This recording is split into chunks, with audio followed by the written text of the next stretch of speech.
Imagine it's the late 1980s and you are a rich businessman living in the United States and want to import the world's fastest street legal car to the United States, a Porsche 959. But unfortunately, you won't be able to do so because of regulations in the US and the silliness of Porsche. This is where we discuss the interesting story of Porsche 959 and how Microsoft founder Bill Gates had to wait 13 years for a change in law to drive this car. Stick around because we are just starting out. My name is Karan Singh and this is Simply Automobiles. Oh, the Porsche 959. Where do we even start? This car, initially built for rally racing, faced many ups and downs in the development that make it an iconic piece of automotive history. The development of Porsche 959, initially called Group B, began in 1981. Under the new managing director Peter Schutz, was chief engineer Helmut Ward envisioned an advanced sports car that could evolve over time and build over 911's rear engine legacy. Ward proposed testing a all-new all-wheel drive system and convinced Schutz to greenlight the project. Recognizing the value of racing program to accelerate innovation, Ward saw Group B rallying as the ideal platform to test the car's capability, ultimately securing Schutz's approval to develop a competitive prototype for Group B. Porsche aimed to create technologically advanced supercar to compete in the Group B rally class, a widely popular racing division at the time. Group B was known for its high speed and high risk races. At the time, Porsche 959 intended to compete with legendary cars like fellow German Audi Quattro S1, Italian Lancia Delta S4, and French Peugeot 205 T16. FIA homologation rules for Group B required the construction of at least 200 road legal vehicles, so Porsche needed to build a rally version and a road legal version if they wanted to compete in Group B. But by the time the 959 was ready in 1986, Group B was banned due to safety concerns, so Porsche was left with a high-performance car without any racing category. However, Porsche pushed the 959 to become a road car that combined off-road and on-road performance. The 959 was powered by a 2.8-liter twin-turbo flat-six engine, which produced 444 horsepower, which was groundbreaking for the time, and 500 Nm of torque to pull this vehicle from 0 to 100 in 3.7 seconds. Remember how at the starting of the video, we mentioned that this was the fastest car in the world? Yeah, that's no joke. 959 could reach a maximum speed of 339 km per hour or just shy of 200 miles per hour. But that's not the end of it. Porsche provided an all-wheel drive system to this car so that the wealthy rich people who could afford this car could drive it in slippery conditions, thanks to its rallying DNA. It was also capable of sending 80% of the power to the rear wheels and was named as Porsche's Tour Kupplung (PSK). These cars only came with a 6-speed manual and with a no automatic option.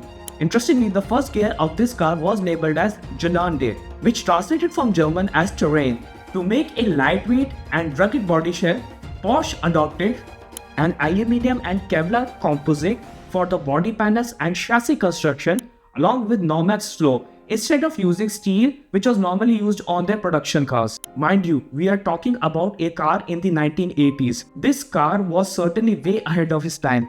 Use of such materials in a supercar was unheard of. Porsche also developed cars' aerodynamics, which were designed to increase stability, as was the automatic ride height adjustment that became available on the road car. Its drag coefficient was as low as 0.31 and aerodynamic lift was eliminated. The dashboard featured gauges displaying the amount of rear differential slip as well as transmitted power to the front axle. The magnesium alloy wheels were unique, being hollow from the inside to form a sealed chamber united with the tire and equipped with a built-in tire pressure monitoring system.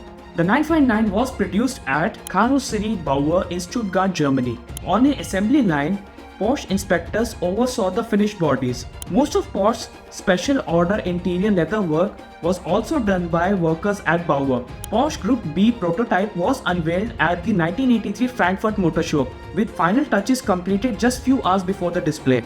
Following the first two prototypes, Updates were made to include air vents in the wheel housings and intakes behind the doors. The first prototype, codenamed S3, was ultimately destroyed in its initial crash test, while the road-legal version was unveiled 2 years later at 1985 Frankfurt Motor Show for 1986 model year. But numerous issues delayed the production by more than a year. First customer deliveries of the street-legal version began in 1987, and the car debuted with a cost of $225,000 each, still less than half of what it cost Porsche to build each one. Production ended in 1988. In total, 337 cars were built, including 37 prototypes and pre-production models. Interestingly, Porsche 959 was not allowed to be sold in United States because it didn't meet the US Department of Transport and EPA standards after the 1988 Imported Vehicle Safety Compliance Act. This law regulated the importation of foreign vehicles less than 25 years old that didn't meet the American safety and emission standards. Porsche did not invest in the crash testing and emission certification for the US market, which was both costly and required a significant number of cars to be sacrificed for the testing. Since the 959 was produced in limited numbers, Porsche chose not to go through the process, effectively blocking its official sale in US. Bill Gates, one of the car's admirers, faced this unique issue when he tried to import one. Gates couldn't get his hands on the 959 due to federal safety restrictions. However, this restriction eventually led to the creation of Show and Display Act in 1999, partly championed by enthusiasts like Gates and Paul Allen. This law allowed certain historically significant cars to be imported without meeting US crash and emission standards, provided they were driven less than 2,500 miles over a year. Gates' 959 was stored for 13 years by Customs Service in so-called foreign trade zones rather than being destroyed, as it was customary with forbidden automobiles. Owners like him had to pay storage fee to keep their cars stored in these trade zones until the Show and Display law came into effect. Bruce Kunepa also introduced a upgrade program for Porsche 959 in 2003 to modify its turbochargers, exhaust system and computer control systems to pass emission requirements and thereby making them street legal in United States. Since now all 959s are older than 25 years, therefore they no longer need to comply with unique NHTSA and EPA regulations. So if you want to import a 959 to the US, you can do it now without any restrictions. The Porsche 959 remains an iconic car for its mix of high-tech innovation, historical significance, and its contribution to the US automotive law, making it one of the coolest and most interesting stories in the car history. This car has left a legacy that can be seen in Porsche models of today. Just see the models after it. The 959 was succeeded by iconic models like GT1, Carrera GT, 918 Spider, and the upcoming Mission X. And we haven't even mentioned cars like Turbo S, GT3 RS, and 911 Dakar, which present a taste of Porsche German engineering in different flavors. We can safely say 959 was one of the most important building blocks of the Porsche brand that we love today. Even though 959 never competed in Group B rallying, 959s still competed in 1986 Dakar Rally in Senegal. And guess what? They absolutely dominated that race, finishing first and second. Goes to show how incredible this car was. So that's it for today's video. Write down in the comments below what are your opinions about Porsche 959. I would love to know your thoughts about it. And if I have missed something or said something wrong in this video, I would like to apologize in advance. I am new at this. Be sure to subscribe to the channel for more such videos and check out our other videos at the channel as well. I am definitely sure you will definitely find something interesting to watch.